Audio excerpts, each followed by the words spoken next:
قال رسول الله صلى الله عليه وسلم নবীজি বলেন আরবাউম মিনাস সাআদা, প্রত্যেকটা পুরুষের সৌভাগ্যের লক্ষণ চারটা। বলেন কয়টা? চারটা। এক নাম্বার আল মারআতুস সালিহা, নেককার নারী। দুই নাম্বার আল মাসকানুল ওয়াসি, প্রশস্ত বাড়ি। তিন নাম্বার আল মারকাবুল হানি, চলাচলের জন্য আরামদায়ক গাড়ি। চার নাম্বার আল জারুস সালিহ, নেককার প্রতিবেশী।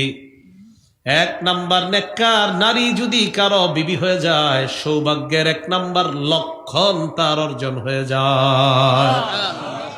চারটার মধ্যে দুইটা জরুরি, নেককার নারী আর নেককার প্রতিবেশী, অন্যথায় ফজরের পর ঝগড়া শুরু হবে, ঘুমের আগে গিয়ে শেষ হবে। ও আরবাউম মিনাশ শাকাওয়া, রাসূল বলেন হতভাগার লক্ষণ হলো চারটা। এক নাম্বার আল মারআতুস সু, বদকার নারী। দুই নাম্বার ওয়াল মাসকানুদ দায়িক, সংকীর্ণ বাড়ি। তিন নাম্বার আল মারকাবুস সু, অচল গাড়ি। চার নাম্বার আল জারুস সু, খারাপ প্রতিবেশী। প্রতিবেশী যেন খারাপ না হয়, বিবি যেন খারাপ না হয়। এই দুইটা যদি খারাপ হয়ে যায় তো হইছে আপনার দুনিয়াটাই জাহান্নাম হয়ে যাবে। নেককার দিনদার মেয়ে আপনি বিয়ে করলেন, বিয়ে করার পর আপনি বাসায় নিয়ে আসলেন। এবার আপনি এই নেককার মেয়েটার মাধ্যমে আপনার পরিবারটার সৌন্দর্যতা চান, আপনি সন্তান চাইতেছেন, যেন আল্লাহ আপনাকে একজন নেককার সন্তান দেন। সহিহ বুখারীর বর্ণনা, ক্বালা রাসূলুল্লাহ সাল্লাল্লাহু আলাইহি ওয়াসাল্লাম, নবীজি বলেন ইদা আতা আহাদুকুম ইমরাআ, তোমাদের কেউ যখন তার বিবির কাছে গমন করে, গমন করার পর ফাকালা বিসমিল্লাহি আল্লাহুম্মা জান্নিবনাশ শাইতান ওয়া জান্নিবিশ শাইতানা মা রাযাকতানা, স্ত্রীর কাছে গমন করে, গমন করার পর আল্লাহ প্রদত্ত যে সম্পর্ক, ওই সম্পর্ক স্থাপন করার জন্য দোয়া পাঠ করে, আল্লাহুম্মা জান্নিবনাশ শাইতান, আল্লাহ আমাদেরকে শয়তান থেকে দূরে সরায় দাও, ওয়া জান্নিবিশ শাইতানা মা রাযাকতানা, আমাদেরকে যে সন্তান আপনি দিবেন আল্লাহ, এই সন্তান থেকে শয়তানকে আপনি দূরে সরায়া দেন। ফাকুদিয়া বাইনাহুমা ওয়ালাদ, নবী বলেন তাদের এই সম্পর্কের ফলে যদি আল্লাহ তাদেরকে সন্তান দেয়, লাম ইয়াদুররুহু শাইউন, তাহলে দুনিয়ার কোন কেউ তার এই সন্তানের ক্ষতি করতে পারবে না। অন্য বর্ণনায় লাম ইয়াদুররুহু শাইতান, এই সন্তানের কোনো ক্ষতি করতে পারবে না শয়তান। কি ক্ষতি করতে পারবে না? এই জন্য সন্তান যখন পেটে আসবে, আসার আগে আপনি দোয়া পড়া, পেটে আসার পর এবার আমল করা। দুনিয়ায় যেদিন আসবে সন্তান, নবী বলেন আশ-শাইতানু জাসিবুন আলা কলবি ইবনি আদম, আদম সন্তানের অন্তরের মধ্যে শয়তান আসন গেড়ে জমে বসে থাকে। আদম সন্তানের অন্তরে শয়তান আসন গেড়ে, আওয়াজ আরো কমান, আদম সন্তানের অন্তরে শয়তান আসন গেড়ে জমে বসে থাকে। ফাইজা যাকারাল্লাহ খানাসা, যখন ওই বান্দা আল্লাহর নাম নেয়, শয়তান পিছনে হটে যায়। আর যদি আল্লাহর নাম না নেয়, শয়তান কি করে? ওয়াসওয়াসা, আদম সন্তানকে শয়তান ওয়াসওয়াসা দেয়, ধোঁকা দেয়। নবীজি বলেন শোনো তোমরা, তোমাদের কোন সন্তান যখন দুনিয়াতে আসে, খানাসাকুশ শাইতান, শয়তান তাকে চিমটি মারে। কি মারে? চিমটি মারার কারণে সন্তান ওয়া ওয়া করে কান্না করা শুরু করে দেয়। নবীজি বলেন ফাইযা যুকিরাল্লাহ, সন্তানের কানে যখন আল্লাহর নাম নেওয়া হয়, জাহাবা শয়তান সেখান থেকে দূরে পালিয়ে যায়। এই জন্য সন্তান দুনিয়াতে যখন আসবে, আজান দেওয়া। কি দেওয়া? ছেলে হলে আজান দিবেন, বলেন ছেলে হলে কি দিবেন? আর মেয়ে হইলে কাউরে জানাইবেন না খবরটা। কি বলেন? হ্যাঁ, ছেলে হলো আজান, মেয়ে হইলে তো মানুষ জানাইতেও চায় না, মানে যে মেয়ে হয়েছে কাউরে কইতেই চায় না, আজান তো দূরে। তাহলে বলেন ছেলে হইল আজান, মেয়ে হইল আজান। ছেলে নেয়ামত কার? মেয়ে কার নেয়ামত? আল্লাহর নেয়ামত। খুব মন দিয়ে শোনেন, তাহলে ছেলেও আল্লাহর নেয়ামত, মেয়েও আল্লাহর নেয়ামত। মুসলিম শরীফের 2999 নম্বর হাদিসের বর্ণনা, ক্বালা রাসূলুল্লাহ সাল্লাল্লাহু আলাইহি ওয়াসাল্লাম, নবীজি বলেন আজাবান লিআমরিল মুমিনি ইন্না আমরাহু কুল্লাহু খাইর। নবীজি বলেন মুমিনের জীবনটা বড় আশ্চর্য, মুমিনের প্রত্যেকটা বিষয় কল্যাণ আর কল্যাণ। মানে মুমিন যদি নিয়ামত পায় তাও কল্যাণ, মুমিন যদি বিপদে পড়ে সেটাও কল্যাণ।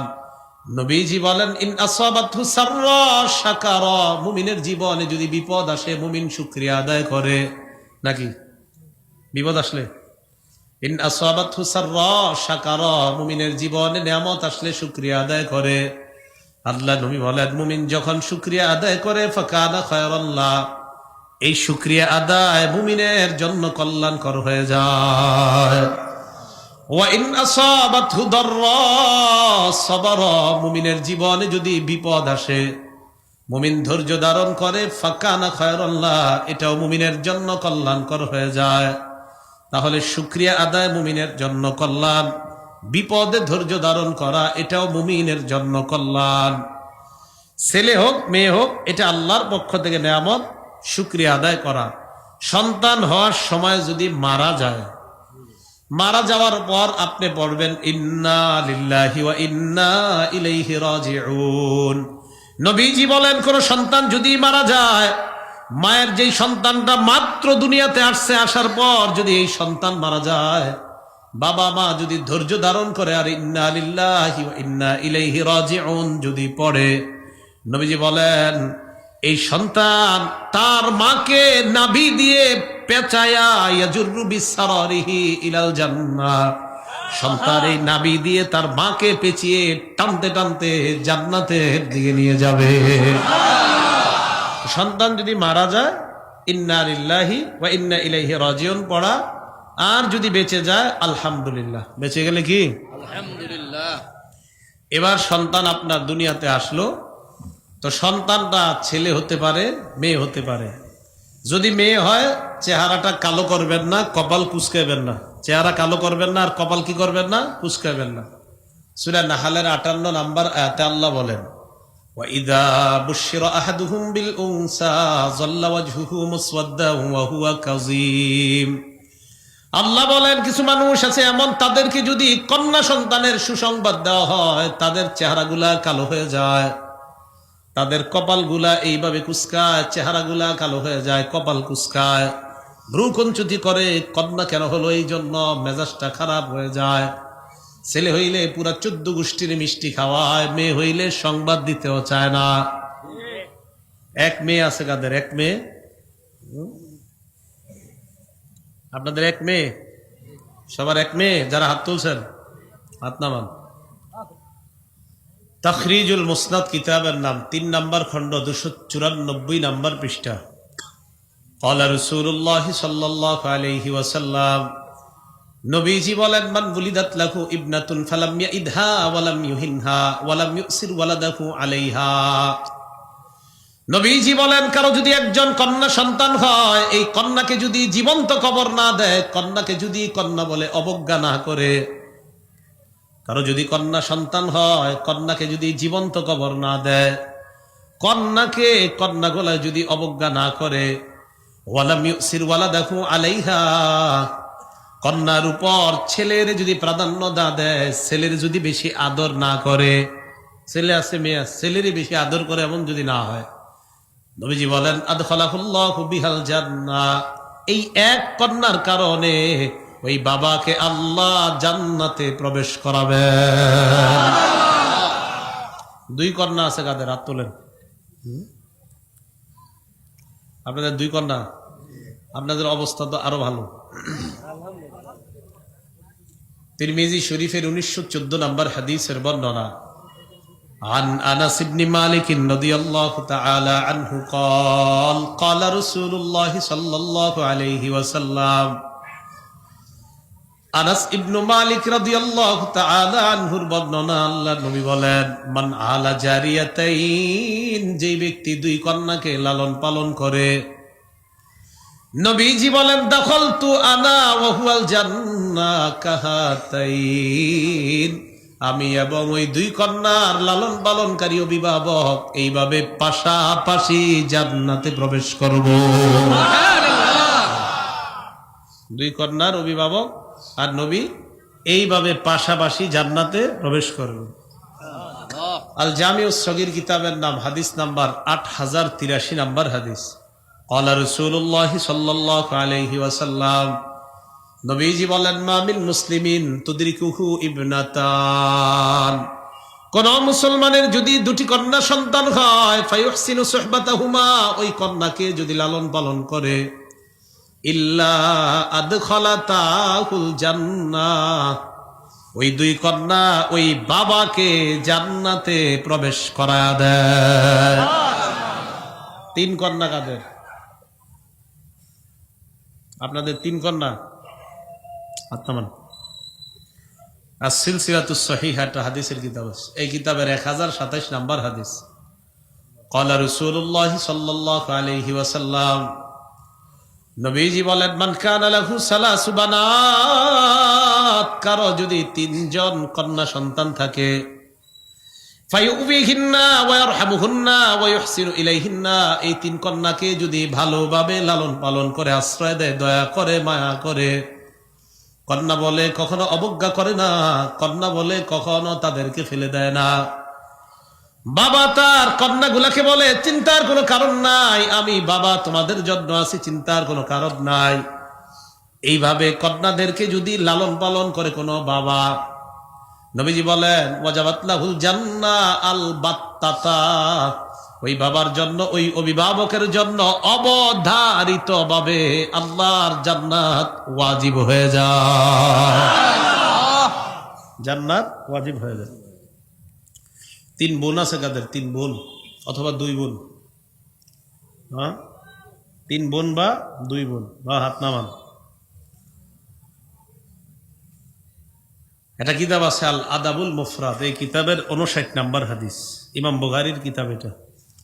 ক্বালা রাসূলুল্লাহ সাল্লাল্লাহু আলাইহি ওয়াসাল্লাম, নবীজি বলেন, লা ইয়াকুনু লি আহাদিন লাহু সালাসু বানাত আও সালাসু আখাওয়াত, কোন ব্যক্তির যদি তিন কন্যা থাকে অথবা তিনজন বোন থাকে, কোন ব্যক্তির যদি তিন বোন থাকে, ফায়ুহসিনু ইলাইহিন্না, এই তিন বোনের যদি সঠিকভাবে লালন পালন করে, যত্ন নেয়, ইল্লা দাখালাল জান্নাহ, ওই ভাই মারা যাওয়ার পর জান্নাতের মেহমান হয়ে যাবে। এক সাহাবী দাঁড়িয়ে বললেন, ওয়াসিনতাইনি ইয়া রাসূলুল্লাহ, হুজুর যদি কারো দুই বোন থাকে, মনে হয় ওনার দুই বোন ছিল আর কি, নবীজি বলেন, ওয়াসিনতাইন, দুই বোনকেও যদি লালন পালন করে, ওই দুই বোন লালন পালন করার কারণে ভাই জান্নাতের মেহমান হয়ে যাবে। সুবহানাল্লাহ। তবে সবাই বলেন, তবে বোনের সম্পত্তি দিতে হবে। কি করতে হবে? বোনের সম্পত্তি দিতে হবে, মেরে খাওয়া যাবে না। বোনের যদি 1 বিঘত সম্পত্তিও মেরে খান, কয় বিঘত? 1 বিঘত পরিমাণ সম্পত্তি যদি মেরে খান, তাহলে কিয়ামতের মাঠে 7 স্তরের জমিন গলায় নেওয়ার জন্য রেডি হয়ে যান। কয় স্তর? এটা হাদিস আছে তো, মুসলিম শরীফের 1610 নাম্বার হাদিস। ক্বালা রাসূলুল্লাহ সাল্লাল্লাহু আলাইহি ওয়াসাল্লাম, নবীজি বলেন, মান ইখতাতা শিবরাম মিনাল আরদি যুলমা, কোন ব্যক্তি যদি 1 বিঘত পরিমাণ সম্পদ অন্যায়ভাবে জোর দখল করে নেয়, তাওয়াকাহুল্লাহু ইয়্যাহা ইয়াউমাল কিয়ামাতি মিন সাব'i আরদিনা, কিয়ামতের ময়দানে তার গলার মধ্যে 7 স্তরের জমিন আল্লাহ ঝুলিয়ে দিবেন। নাউযুবিল্লাহ। বোনের সম্পত্তি মেরে দিয়েন না, বোনের সম্পত্তি মেরে দিয়েন না, বিপদে পড়বেন। মুসলিম শরীফের 2581 নাম্বার হাদিসের বর্ণনা। ক্বালা রাসূলুল্লাহ সাল্লাল্লাহু আলাইহি ওয়াসাল্লাম, নবীজি সাল্লাল্লাহু আলাইহি ওয়াসাল্লাম বলেন, আতাদরুনা মাল মুফলিস, সাহাবারা তোমরা কি জানো নিঃস্ব কাকে বলা হয়? সাহাবারা জবাব দেয়, আল মুফলিসু ফিনা মান লা দিরহাম লাহু ওয়ালা মাতা, হুজুর আমাদের মধ্যে নিঃস্ব ওই ব্যক্তি যার টাকা পয়সা নাই, স্বর্ণ রূপা নাই। নবীজি বললেন, শোনো তোমরা, ইন্নাল মুফলিসা মিন উম্মতি ইয়াতি ইয়াউমাল কিয়ামাতি বিসসালাত ওয়া সিয়ামিন ওয়া যাকাত, আমার উম্মতের নিঃস্ব ওই ব্যক্তি যে ব্যক্তি কিয়ামতের ময়দানে নামাজ নিয়ে উপস্থিত হবে, রোজা নিয়ে উপস্থিত হবে, যাকাত নিয়ে উপস্থিত হবে। নবীজি বলেন ইয়াতি ওয়া কদ শাতামা হাযা, এই ব্যক্তি নামাজ রোজা যাকাত নিয়ে উপস্থিত হবে, তবে লোকটা দুনিয়ার মধ্যে আরেকজনকে গালি দিত।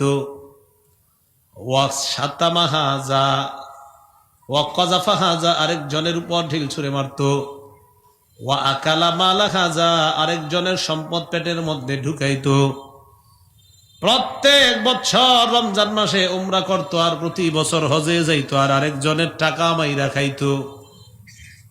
একজনের উমরা আর হজ করা খারাপ না, প্রত্যেক বছর উমরা হজ যদি সামর্থ্য থাকে করবেন, আরেকজনের টাকা দিয়ে কিনলে আপনি নিজের থাকলে করেন, আরেকজনেরটা দিয়ে করা মানে আপনি তো ভিক্ষা করেন, ভিক্ষা করে কন যে আমি ভিক্ষা দাও আমি হজে যাবো, এটা করলে তো হয়। হ্যাঁ, তো আপনি যদি ভিক্ষা না করে ওই স্টাইলে দেন তো আপনি চোর, চুরি করে হজে গেলেন আরেকজনেরটা নিয়ে। লজ্জা শরম করে না? আর ভাব মারান প্রত্যেক বছর আইসা, আর হুজুরের জিগান খতিব সাহেব রে, হুজুর আমি তো প্রত্যেকবার হজে যাই, উমরায় যাই, আর জাকাত দেই, আমার জন্য জান্নাত ঠিক আছে নি? তো হুজুরও বলে হ্যাঁ মাশাআল্লাহ আপনি তো জান্নাত পাবেন। তো এলাকাবাসীরা আইসা কয় হুজুর কয়ে দিছে আমি জান্নাত, কি সুন্দর জান্নাত। এলাকাবাসী কয় তুমি যে মানুষেরটা মারো, তোমার বোনের সম্পদ দাও না, এটা কই শুনি হুজুরে কোন? নবীজি বলেন সাফাকা দামা হাযা, এই ব্যক্তি অন্যের সম্পদ ভক্ষণ করেছে, অন্যের রক্তপাত ঘটিয়েছে। ওয়া দরবা হাযা, অন্যকে আঘাত করেছে। কিয়ামতের ময়দানে এই ব্যক্তি উপস্থিত হওয়ার পর মাজলুমরা আসবে, আসার পর বলবে আল্লাহ জালেমের জুলুমের বিচার চাই। ফায়ুতা হাযা মিন হাসানাতি, জালিমের জুলুমের বিচার চাওয়ার পর জালিমের নেক আমল নামা, ওই যে নামাজ রোজা যাকাত থেকে তার নেক আমল থেকে মাজলুমকে দেওয়া হবে। মাজলুমকে দেওয়ার পর আরেকজন আইসা বলবে আল্লাহ বিচার চাই। ফায়ুতা হাযা মিন হাসানাতি, তাকেও তার নেক আমল দেওয়া হবে। আর মাজলুমরা আসবে, আসার পর বলবে আল্লাহ বিচার চাই। ফাইন ফানিয়াত হাসানাতুহু, জালেমের নেক আমলের পাল্লা যখন শেষ, নেক আমল শেষ, নেক আমলের মধ্যে আরেকটাও নেক আমল নাই। উখিযা মিন খাতায়া, তখন মাজলুমের গুনাহগুলা নেওয়া হবে, নেওয়ার পর জালেমের আমলনামার মধ্যে দিয়ে দেওয়া হবে।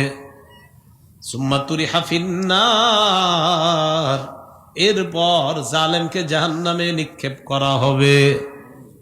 জালেম যত বড়ই হোক, জালেমকে আল্লাহ ছাড় দিবে না, মাথা রাখবেন। জালেম ছোট জালেম হোক আর বড় জালেম হোক, জালেম তো জালেম। মুসলিম শরীফের 2578 নম্বর হাদিসে আসছে, ক্বালা রাসূলুল্লাহ সাল্লাল্লাহু আলাইহি ওয়াসাল্লাম, নবীজি বলেন আয-যুলমু যুলমাতু ইয়াউমাল কিয়ামাহ, জুলুম কিয়ামতের ময়দানে অনেকগুলা অন্ধকার রূপ ধারণ করবে।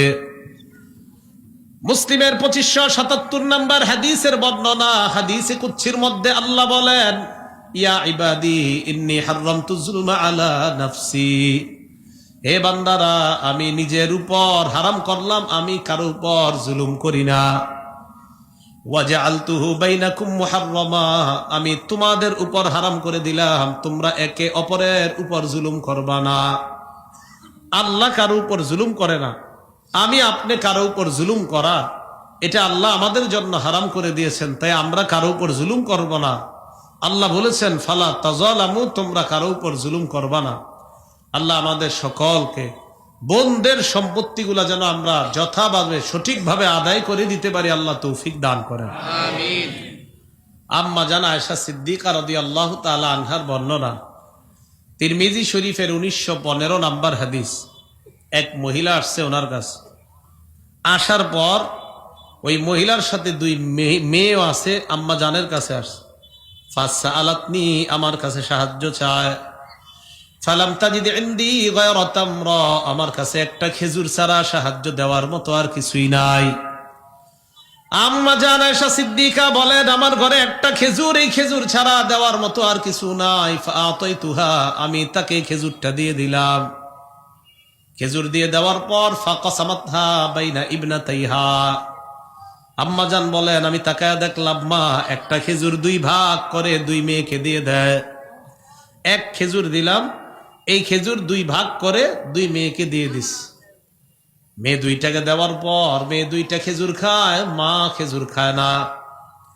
এগুলা মাঝে মাঝেই হতো। আম্মা জানদের ঘরে খেজুর ছাড়া কিছু থাকে না, পানি ছাড়া কিছু থাকে না, এমন দৃশ্য প্রায় হতো। একবার নবীজির কাছে এক মেহমান আসছে, বুখারী শরীফের বর্ণনা। মেহমান আসার পর নবীজি সাল্লাল্লাহু আলাইহি সাল্লাম এক সাহাবীকে পাঠাইলেন, দেখো তো আমার বিবিদের ঘরে খাবার আছে কিনা। সাহাবী সব বিবিদের ঘর তালাশ করে আসছে, আইসা কয়, হুজুর সব বিবিরা বলছে মা মাআনা ইল্লাল মা। ইয়া রাসূলুল্লাহ, আমি সমস্ত আম্মাজানদের ঘরে গেলাম, সবাই বলছে ঘরের মধ্যে পানি ছাড়া কোনো খাবার নাই। কি ছাড়া? পানি ছাড়া। আম্মাজান আয়েশা বলে আমার ঘরে খেজুর আছিল, তারই ওনাদের ঘরে খেজুর থাকা না থাকাটা, পানি না থাকা অথবা পানি ছাড়া অন্য কোনো খাদ্য না থাকা, এটা কোনো ব্যাপার ছিল না, এটা স্বাভাবিক একটা বিষয় ছিল। তো সব বিবিরা যখন সংবাদ পাঠাইছে ঘরে পানি ছাড়া আর কিচ্ছু নাই, নবীজি সাল্লাল্লাহু আলাইহি সাল্লাম বললেন, মাইয়ুদিফু হাযা, আমার এই মেহমানটাকে কে মেহমানদারি করবা। এক সাহাবী দাঁড়িয়ে গেলেন, দাঁড়িয়ে বললেন, ইয়া রাসূলুল্লাহ, আমি আপনার মেহমানকে মেহমানদারি করব। এই কথা বলে ওই সাহাবী নবীর মেহমানকে বাসায় নিয়ে যায়। বাসায় নিয়ে যাওয়ার পর তার বিবিকে বললেন, আকরিমি দাইফা রাসূলিল্লাহি সাল্লাল্লাহু আলাইহি ওয়াসাল্লাম, মেহমান বাসায় নিয়ে আসলাম, এটা সাধারণ কোনো মেহমান না, এটা আল্লাহর রাসূলের মেহমান, তুমি এই মেহমানকে সম্মান করবা। বিবি স্বামীকে কানে কানে বললেন, মেহমান আপনি বাসায় আনছেন, বাসায় তো খাবার নাই। বাসায় কি নাই? খাবার নাই। খাবার নাই তো কি আছে? বাচ্চাদের খাবার ছাড়া আর খাবার নাই, বাচ্চাদেরকে খাবার খাওয়ানোর মতো কিছু খাদ্য আছে। এই কথা বলার পর স্বামী বললেন, হাইয়ি তাআমাকি, বাচ্চাদের খাবারটাই মেহমানের জন্য প্রস্তুত করো। ওয়ানাব্বিমি সিবিয়ানাক, বাচ্চাদেরকে ঘুম পাড়ায়া দাও। ওয়াতফি সিরাজাক, বাতিটা নিভায়া দাও। মেহমান যখন খাবার খাবে বাতি যেন বন্ধ থাকে। মেহমান খাবার খায়, স্ত্রী বাতির কাছে দাঁড়িয়ে বাতি ঠিক করার বাহানায় বাতিটা বন্ধ করে দেয়। বাতি বন্ধ যতক্ষণ থাকে মেহমানের খাবার খাওয়া শেষ, খাবার খাওয়া শেষ হওয়া মাত্র বাতির লাইট আবার চলে আস। সকালবেলা সাহাবী আল্লাহ নবীর কাছে যায়, নবীজি বললেন, আজিবা রব্বুনাল লাইলা অথবা দাহিকা রব্বুনাল লাইলাতা মিন ফাআলিকুমা, তুমি আর তোমার বিবি গত রাত্রে যেই মেহমানের সাথে আচরণ করলা, তোমাদের এই সুন্দর আচরণে আল্লাহ আশ্চর্য হয়ে খুশিতে আল্লাহ হেসে দিয়েছেন। আল্লাহ হাসি দিছে তোমাদের এই কাজ দেখা। সাহাবাদের ঘরে খাবার না থাকাটা এটা কোনো ব্যাপার ছিল না, সেটা বুঝাইতে চাইলাম। আম্মা জান আয়েশা সিদ্দিকা বলেন, আমার ঘরে খেজুর ছাড়া আর কিছু নাই, খেজুর দিয়ে দিলাম। মা তার সন্তানকে খেজুর বাইটে বন্টন করে দিয়ে দেয়। মেয়ে দুইটা খেজুর খেয়ে মা এবং মেয়ে দুইটা যখন চলে যায়, একটু পর আল্লাহ নবী বাসায় আসলে আমি পুরা ঘটনাটা জানাইলাম। নবীজি বললেন, আয়েশা মানিতুলিয়া মিন হাদিহিল বানাত কুন্না লাহু সিতরাম মিনান নার, এই মেয়েদের দ্বারা যে বাবা আমার পরীক্ষার মধ্যে পড়ে যায়। অনেক মেয়েরা 18 বছর 20 বছর হওয়ার পর ওই মেয়েদের বিয়ে যখন না হয়, ওই বাবা জানে কতটা টেনশনের মধ্যে থাকে। নবীজি বলেন, মেয়েদের কারণে, কন্যার কারণে বাবারা যদি পরীক্ষার সম্মুখীন হয়, মা বাবা যদি পরীক্ষার মধ্যে পড়ে যায়, আয়েশা তুমি জানা দিবা কুন্না লাহু সিতরাম মিনান নার, এই মেয়েগুলা ওই মা বাবার জন্য জাহান্নাম থেকে বাঁচার কারণ হয়ে যায়। তাহলে কন্যা রহমত, কন্যা কি বলেন? কন্যা কি? তো কন্যাদেরকে মানুষ করা দরকার আসেনি? এই যে মাদ্রাসাগুলোতে দিবেন কন্যা, ঠিক আছে না? কন্যা মাদ্রাসায় দিবেন কেন, কি লাভ? দেখেন, একটা মেয়ে তার স্বামীর কাছে যাওয়ার পর স্বামীর কিছু অধিকার থাকে, তো এই অধিকারগুলা একটা মেয়ের জন্য পালন করা তখন সহজ হয় যখন মেয়েটার মধ্যে দ্বীনের শিক্ষা থাকে। মেয়েদের দ্বীনের শিক্ষার শ্রেষ্ঠ প্রতিষ্ঠান এখন বর্তমানে মহিলা মাদ্রাসাগুলা। একটা স্বামীকে বৈধ সকল কাজে তার স্ত্রী আনুগত্য করা, এটা স্বামী তার স্ত্রীর কাছে পাওনা। কথাটা বুঝছেন? একটা স্বামী তার স্ত্রীকে বিয়ে করার পর এই স্ত্রীর স্বামীর সকল বৈধ কথা কর্মে আনুগত্য করাটা, এটা একজন স্বামী তার বিবির কাছে পাও না। একটু মন দিয়ে শোনেনি কথাটা। 6টা দৃষ্টান্ত দেওয়ার পরে আপনাদের বুঝে আসবে একটা স্বামীর তার স্ত্রীর কাছে কতটা গুরুত্বপূর্ণ, আর একটা মেয়ের কাছে তার স্বামীর গুরুত্ব তখন বুঝে আসবে মেয়েটার মধ্যে যখন দিনের শিক্ষা থাকবে। অন্যথায় দিনের শিক্ষা যদি না থাকে তখন মেয়ের স্বামী থাকবে একদিকে, মেয়ে থাকবে আরেক দিকে। স্বামী থাকবে গাজীপুর, মেয়ে ইন্টার্নি করার জন্য যাবে চট্টগ্রাম, ব্যবসায়ী চাকরির পাশে 15 দিনের জন্য চট্টগ্রাম যাবে। স্বামীও কিছু মনে করবে না, স্ত্রীও কিছু মনে করবে না, ছেলে মেয়ে পালে কে কয় আরেকজনে পালতেছে। কেন? দিন শিক্ষা না থাকার কারণে সমাজের মধ্যে জিনা আর ধর্ষণ দুই দিক থেকেই খুব বেড়ে যাচ্ছে। একদিক দিয়ে স্বামী অপকর্মে জড়িয়ে যায়, আর একদিক দিয়ে বিবিও জড়িয়ে যায়। কেন? দিন শিক্ষার অভাব দুজনের মাঝে। তো বলছিলাম, 1 নাম্বার, একটা স্বামী তার স্ত্রীর কাছে কতটা গুরুত্বপূর্ণ 6টা দৃষ্টান্ত নেন। 1 নাম্বার, তিরমিজি শরীফের 1159 নাম্বার হাদিসের বর্ণনা। ক্বালা রাসূলুল্লাহ সাল্লাল্লাহু আলাইহি ওয়াসাল্লাম, নবীজি বলেন, লাউ কুনতু আমিরান আহাদান আইয়াসজুদা লি আহাদিন লা আমারতুল মারআতা আন তাসজুদা লি যাওজিহা। নবীজি বলেন, আল্লাহ ছাড়া কাউকে সিজদা করা জায়েজ নাই। যদি জায়েজ থাকতো তাহলে আমি দুনিয়ার কাউকে যদি হুকুম করতাম, নারীকে হুকুম করতাম তার স্বামীকে সিজদা করার জন্য। বলেন, আল্লাহ ছাড়া কাউকে সিজদা করা জায়েজ আছে? নবীজি বলেন, যদি আমি কাউকে বলতাম অন্য কোনো মানুষকে সিজদা করার জন্য, আমি নারীকে বলতাম তার স্বামীকে যেন সিজদা দেয়। দ্বিতীয় উদাহরণ, ইবনে মাজাহ 1852 নাম্বার হাদিস। ক্বালা রাসূলুল্লাহ সাল্লাল্লাহু আলাইহি ওয়াসাল্লাম, নবীজি বলেন, লাউ আন্না রাজুলান আমারা ইমরাআতাহু আন তানকুলা মিন জাবালিন আহমার ইলা জাবালিন আসওয়াদ ওয়া মিন জাবালিন আসওয়াদা ইলা জাবালিন আহমার। কোন স্বামী যদি তার স্ত্রীকে বলে লাল পাহাড় থেকে কালো পাহাড় পর্যন্ত পাথর বহন করে নিয়ে যাওয়ার জন্য, অথবা কালো পাহাড় থেকে লাল পাহাড় পর্যন্ত পাথর বহন করার জন্য, লাকানা নাউলুহা আন তাফআলা, তাহলে স্ত্রীর জন্য অপরিহার্য হয়ে যাবে স্বামীর এই কথা মান্য করা। আপনার আবার কালকে সকালে আপনার বিবিরে বললেন না, তুমি পাথর নিয়ে ওই গাজীপুর যাও। এটা উদাহরণ, কথার কথা নবীজি বুঝাইলেন। কোন স্বামী যদি তার স্ত্রীকে বলতেন কালো পাথর পাহাড় থেকে লাল পাহাড়, লাল পাহাড় থেকে কালো পাহাড় পর্যন্ত পাথর স্থানান্তরিত করার জন্য, তাহলে একটা স্ত্রীর জন্য অপরিহার্য হয়ে যেত স্বামীর এই হুকুম পালন করা। বলেন তো, স্বামীর গুরুত্ব স্ত্রীর কাছে কি কম এই হাদিস দ্বারা বোঝা যায় না অনেক বেশি? উদাহরণ নাম্বার 3 নাম্বার উদাহরণটা মন দিয়ে শোনেন। ইবনে মাজার 1853 নাম্বার হাদিস। নবীজির এক সাহাবী নাম মুআজ ইবনে জাবাল। বলেন কি নাম? মুআজ ইবনে জাবাল। এই সাহাবীর নামটা মনে রাখবেন, মনে রাখার একটা কারণ শেষে বলতেছি আমি।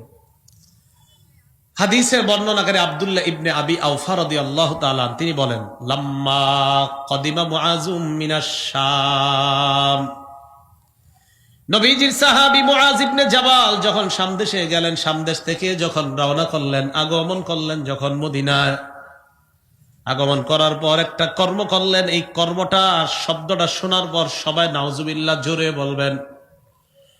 মুআজ ইবনে জাবাল যখন মদিনায় আসলেন, আসার পর সাজাদা লিন-নবী সাল্লাল্লাহু আলাইহি ওয়াসাল্লাম, আল্লাহ নবীরে সিজদা দিস।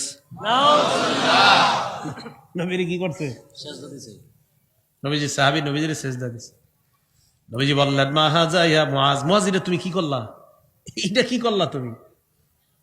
মুআজ ইবনে জাবাল জবাব দিলেন, ইয়া রাসূলুল্লাহ আতাইতু শাম, আমি শাম দেশে গেলাম, যাওয়ার পর ফাওয়াফাকতুহুম ইয়াসজুদুনা লিআসাকিফাতিহিম ওয়া বাতারিকাতিহিম, শাম দেশে গেলাম, যাওয়ার পর আমি দেখলাম শাম দেশের মানুষ তাদের ধর্মীয় নেতা আর রাজনৈতিক নেতাদেরকে সিজদা দেয়। নাউজুবিল্লাহ।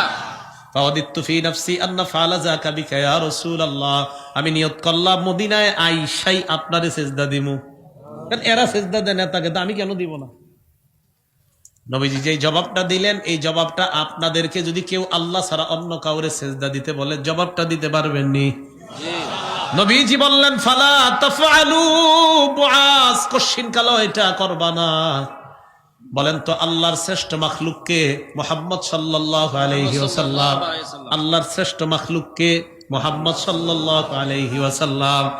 সারা পৃথিবীর মধ্যে আগে বলেন পরে বলেন যত মাখলুক আসছে আসবে সবার মাঝে সেরা যিনি, তিনি বললেন সাবধান সাহাবারা, তোমরা আমাকে কখনো সেজদা দিবা না।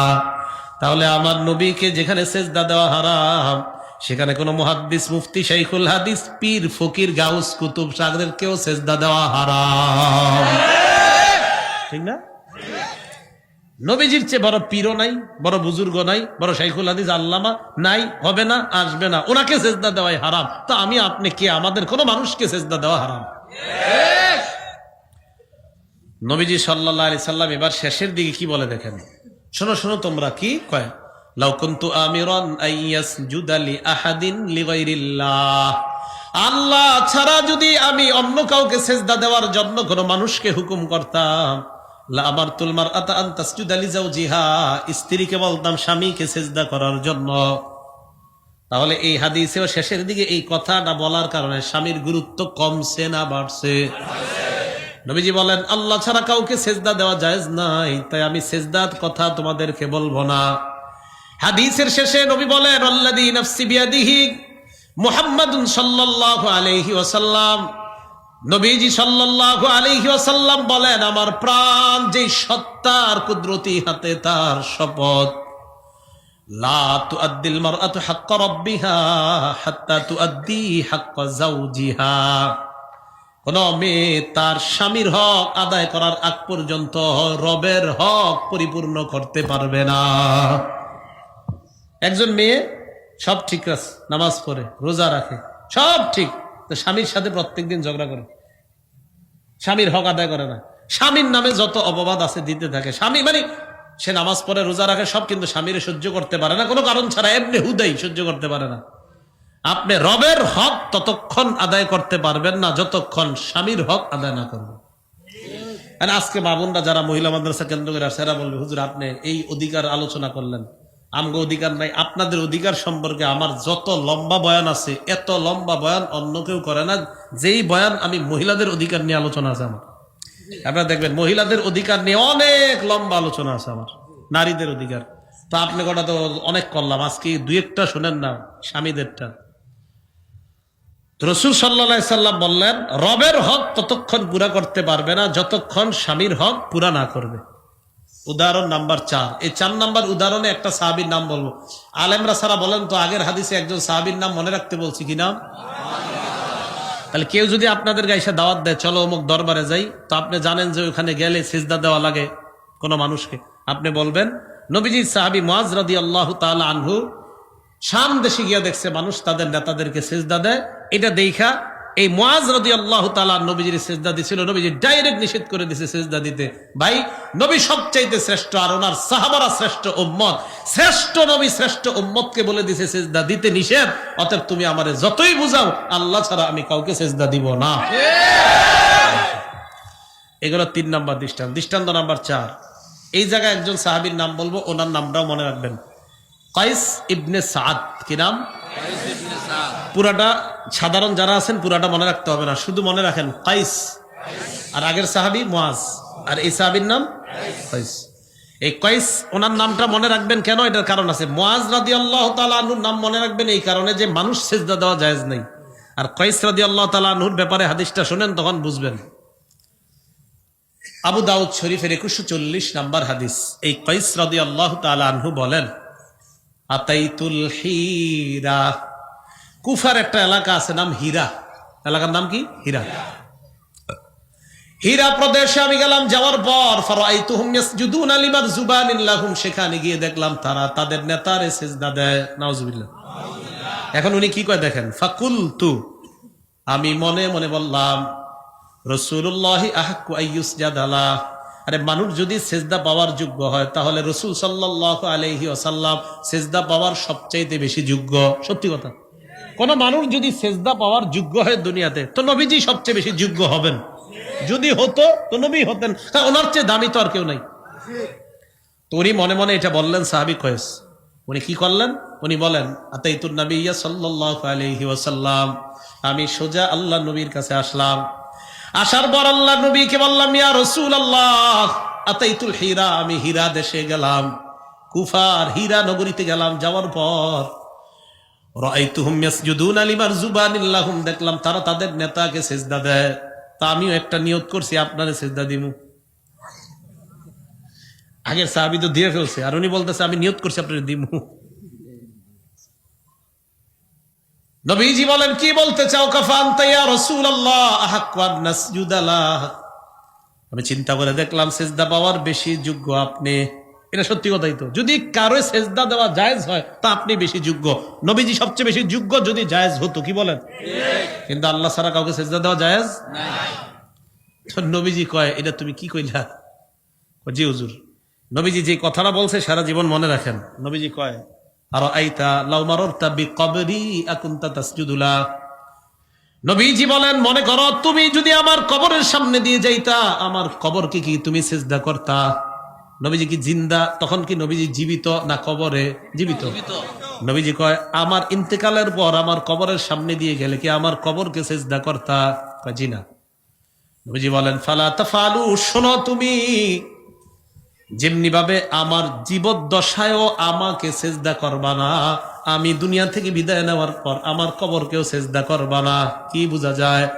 দুনিয়ার সবচাইতে শ্রেষ্ঠ যিনি তাকে সিজদা দেওয়া হারাম, আর শ্রেষ্ঠ কবরকেও সিজদা দেওয়া হারাম। শ্রেষ্ঠ মানুষ আর শ্রেষ্ঠ কবরকে যদি সিজদা দেওয়া হারাম হয়, তাহলে কোন পীর ফকির তাদের পায়ে এবং তাদের মাজারে কবরে সিজদা দেওয়া হারাম। বুঝে আসছে? তাহলে দলিল সহ বুঝাইলো না আন্দাজি বুঝাইছে? দলিল সহ। কায়েস রাদিয়াল্লাহু তাআলা আনহুর হাদিস দ্বারা বুঝে আসলো কবরেও সিজদা দেওয়া যাবে না, ব্যক্তিকেও সিজদা দেওয়া যাবে না। আর মুআজ রাদিয়াল্লাহু তাআলা আনহুর হাদিস দ্বারা বুঝলাম ব্যক্তিকে সিজদা দেওয়া যাবে না। তাহলে বলেন তো আল্লাহ ছাড়া কোনো ব্যক্তিকে সিজদা দেওয়া যাবে না? ব্যক্তির সমাধিকে সিজদা দেওয়া যাবে না? আল্লাহ বুঝার তৌফিক দান করেন, আমিন। তো মজার ব্যাপার, এই হাদিসেও শেষের দিকে নবীজি বলেন লাউ কুনতু আমিরান আহাদান আইয়াসজুদা লি আহাদিন লাআমারতুন নিসা আইয়াসজুদনা লি আজওয়াজিহিন্না। আমি যদি কাউকে সিজদা দিতে বলতাম, অন্য কাউকে সিজদা দেওয়ার জন্য বলতাম, তাহলে নারীদেরকে বলতাম তারা যেন তাদের স্বামীদেরকে সিজদা দেয়। এই হাদিসেও শেষের দিকে আল্লাহ নবী স্বামীদের গুরুত্ব বুঝাইলেন। আল্লাহ ছাড়া কাউকে সিজদা দেওয়া হারাম, আল্লাহ ছাড়া কাউকে সিজদা দেওয়া।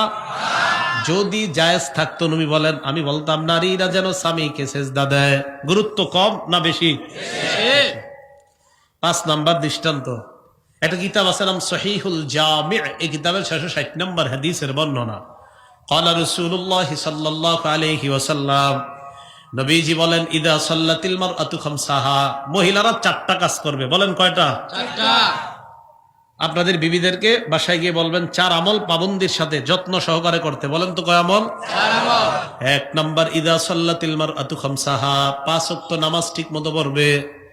2 নাম্বার সামাত শাহরাহা, রমজানের রোজা ঠিক মতো রাখবে। 3 নাম্বার হাসসানাত ফারজাহা, সতীত্বের হেফাজত করবে, লজ্জাস্থানের হেফাজত। 4 নাম্বার আতাআত যাওজাহা, স্বামীর আনুগত্য করবে।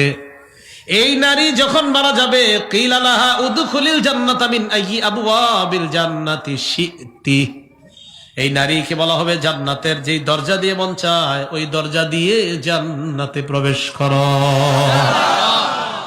উদাহরণ নাম্বার 6, নবী বলেন ইদা মাতাতিল মারআ ওয়া যাওজুহা আনহা রাদ, কোন নারী যখন মারা যায় তার স্বামী যদি তার উপর সন্তুষ্ট থাকে, নারী মারা গেছে তার স্বামী খুশি তার উপর, নবীজি বলেন দাখালাতিল জান্নাহ, এই নারী মরবে জান্নাতে যাবে।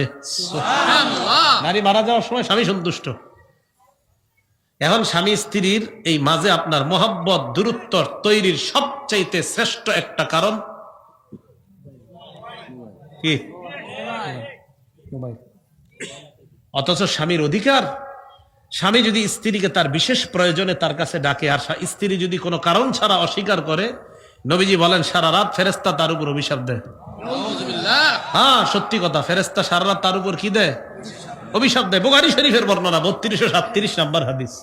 রাসূল সাল্লাল্লাহু আলাইহি সাল্লাম বলেন ইদা দা'আর রাজুলু ইমরাআতাহু ইলা ফিরাশিহি, কোন পুরুষ যখন তার স্ত্রীকে তার বিছানায় বিশেষ প্রয়োজনের জন্য ডাকে, ফাবাদ, স্ত্রী অস্বীকার করে, না এখন না, কেন? আর আধা ঘন্টা নাটকটা বাকি আছে, আরে আর আধা ঘন্টা দাঁড়ান, আর আধা ঘন্টা। সত্যি কথা কিনা?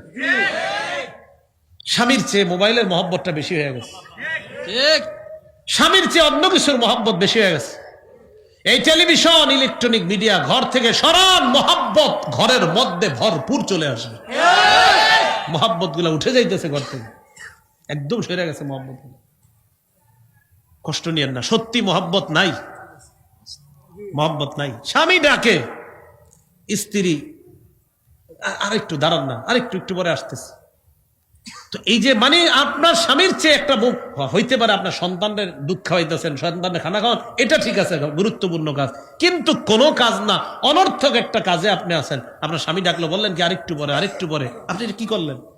নবীজি বলে লানাতাল মালাইকা ফাবাতা গাদবানা আলাইহা, এই স্বামী যদি স্ত্রীর উপর অসন্তুষ্ট হয়ে রাত কাটায়, লানাতাল মালাইকাতু হাত্তা তুসবিহা, ফজর পর্যন্ত এই নারীকে আল্লাহর সব ফেরেশতারা অভিশাপ দেন। এখন বলেন মেয়েরা এই কথাগুলো শিখবে কোথায়? মাদ্রাসায়। তো মহিলা মাদ্রাসার দরকার আসেনি? অবশ্যই। স্বামীর আরেকটা অধিকার স্ত্রীর কাছে, সেটা হলো স্বামীর বাড়ির কাজগুলা স্ত্রী নিজে করা। হ্যাঁ, অন্য কোনো মানুষ যদি রেখে কাজ করা যায়, এটা নাজায়েজ না, জায়েজ আছে। অনেক মা বোনরা বাচ্চা হওয়ার পরে কাজ করতে পারে না, অথবা পরিবারের সদস্য কম থাকার কারণে হতে পারে, কিন্তু উচিত হলো একটা স্ত্রী স্বামীর ঘরের কাজগুলা নিজেই করা। আচ্ছা, আপনাদেরকে আমি প্রশ্ন করি, আপনারা বেশি ঘরে থাকেন না স্ত্রীরা? তো ঘর তো আপনার না, তারই, তো তার কাজগুলো সেই করা উচিত। বেশি সময় তো স্ত্রীরাই ঘরে থাকে। এটা খুব সুন্দর হাদিস, শোনেন মন দিয়ে। নবীজির মেয়ে ফাতেমা সবচাইতে পছন্দের মানুষদের মধ্যে, নবীজির কাছে সবচেয়ে যারা পছন্দের ছিলেন, ফাতেমা ছিলেন। একদম প্রথম সারির যারা নবীর কাছে পছন্দ, তাদের একজন ছিলেন ফাতেমা। নবীজি বলছে ফাতেমা তু বুদআতুম মিন্নি, ফাতেমা আমার দেহের টুকরা। নবীজি বলছে, এটা বলছে, নবীজি বলছেন ফাতেমারা যে কষ্ট দিবে সে আমারে কষ্ট দিবে, এটা বলছে। এই ফাতেমা রাদিয়াল্লাহু তাআলা আনহার স্বামীর নাম আলী। হুজুররা কইেন না, ভেগরে কইতে দেন, আপনারা তো পারেন, এরা কইলে মনে থাকবো। কি নাম? ফাতেমা রাদিয়াল্লাহু তাআলা আনহার স্বামীর নাম। তো হযরত আলী আমাদেরকে একটা হাদিস শোনাইছে, আবু দাউদ শরীফের 2988 নাম্বার হাদিস, 29 এরপরে 28, 2988। এই হাদিসের মধ্যে আছে, হযরত আলী বলেন ফাতেমা ঘরের মধ্যে ইন্নাহা জাররাবির রাহা, জাতা ঘুরাইতে ঘুরাইতে, মুরব্বীরা জাতা কলের কথা বলতে পারে, মুরব্বীরা আগের দিনে জাতা, এটা ঘুরাইতে ঘুরাইতে হাত্তা আসসাওয়াফি ইয়াদিহা, হাতের মধ্যে ফোসকা পড়ে গেছে। কার?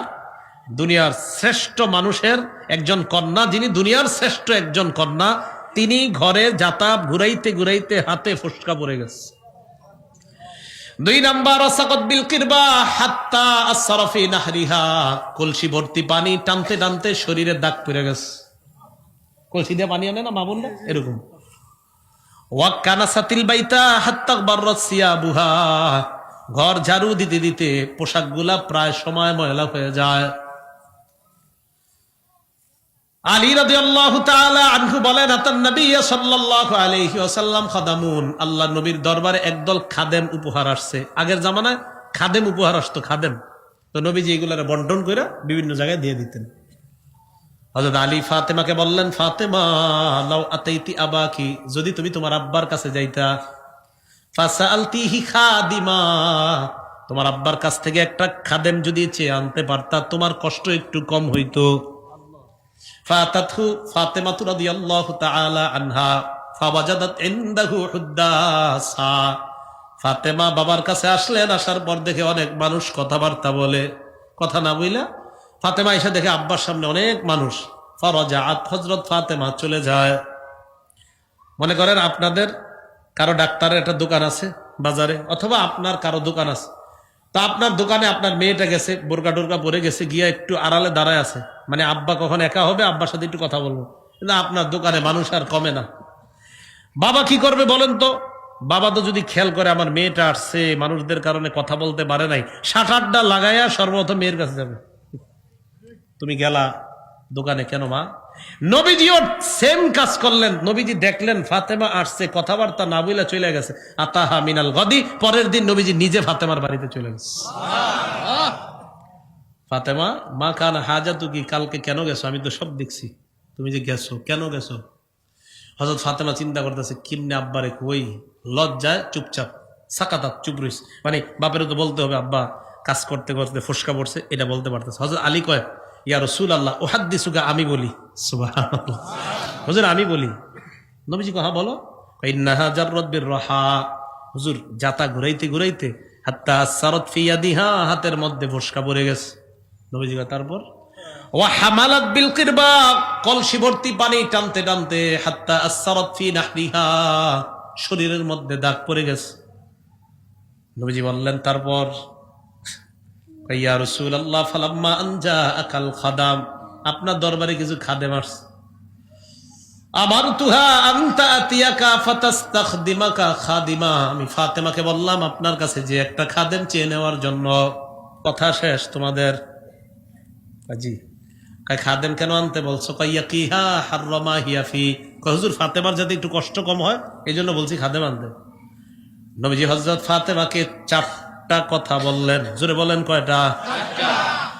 1 নম্বরে বললেন ইত্তাকিল্লাহ ইয়া ফাতিমা, ফাতেমা তুমি আল্লাহকে ভয় করো। 2 নম্বরে বললেন আদ্দি ফারিদাতা রাব্বিক, তোমার রবের ফরজগুলো আদায় করো। 3 নম্বরে বললেন ওয়ামালি আমালা আহলি বাইতিক, ঘরের কাজ নিজে করো।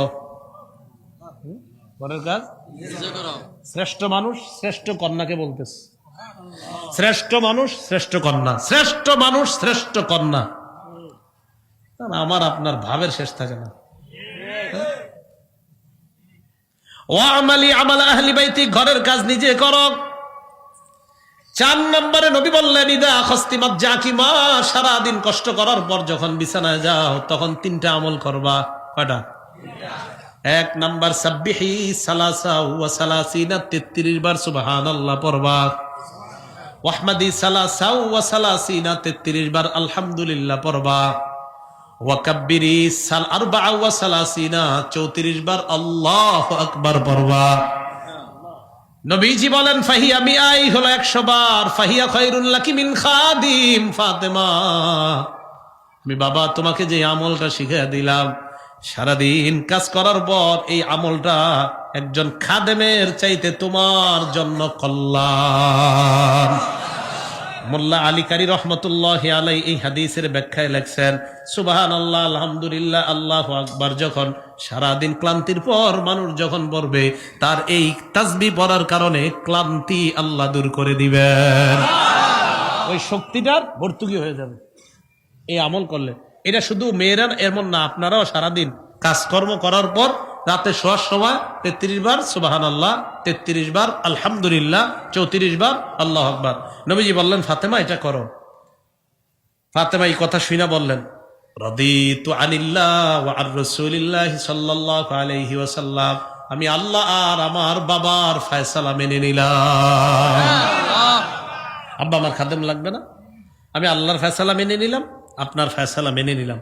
এখন বলেন তো, একটা মেয়ে যে তার স্বামীর বাড়িটা তার, একটা মেয়ের স্বামীর বাড়িটা যে তারই বাড়ি, এটা মেয়েটা দিনের মধ্যে বুঝবে কিভাবে?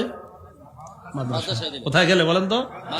মাদ্রাসা। তা আগের কথা আসেন, ছেলে কার রহমত, মেয়ে কার নেয়ামত? আল্লাহর। 1 কন্যা কার নেয়ামত? 2 কন্যা, 3 কন্যা, একাধিক কন্যা কার পক্ষ থেকে নেয়ামত? আল্লাহর পক্ষ থেকে। তো মেয়েরা দিন শিক্ষা দরকার আছে। মেয়েদের দিন শিক্ষার শ্রেষ্ঠ জায়গা কি? মাদ্রাসা, মহিলা মাদ্রাসা। আল্লাহ আমাদের সকলকে এইগুলার জিগায় না আর কত পেঁচে ফেলাইবেন আমারে। রাসূলুল্লাহ সাল্লাল্লাহু আলাইহি ওয়াসাল্লাম যে জিগাইছে হেও জানে যে এটা না যায়, এর লেগে জিগাইছে। অনেকে জানে যে না যায়, এরপরেও জিগায়। জিগায় কেন? যে হুজুর একটু ফালাই বাড়ে ইউটিউবে, এগুলো নিয়ত থাকে। রাসূলুল্লাহ সাল্লাল্লাহু আলাইহি সাল্লাম আমাদেরকে শিখাইয়া দিলেন, জানায়া দিলেন মেয়েও রহমত, ছেলেও রহমত। আমরা ছেলে হোক মেয়ে হোক বাস আলহামদুলিল্লাহ, ছেলে হলো আলহামদুলিল্লাহ, মেয়ে হলো আলহামদুলিল্লাহ। আল্লাহ পাক রব্বুল আলামিন আমাদের সকলকে আমরা যেন আমাদের এই নিয়ামতগুলাকে কাজে লাগাইতে পারি, মেয়েদেরকেও যেন আমরা একদম সুন্দরভাবে দ্বীনের শিক্ষায় শিক্ষিত করতে পারি। আল্লাহ তৌফিক দান করেন। আমিন ওয়া আখিরু দাওয়া।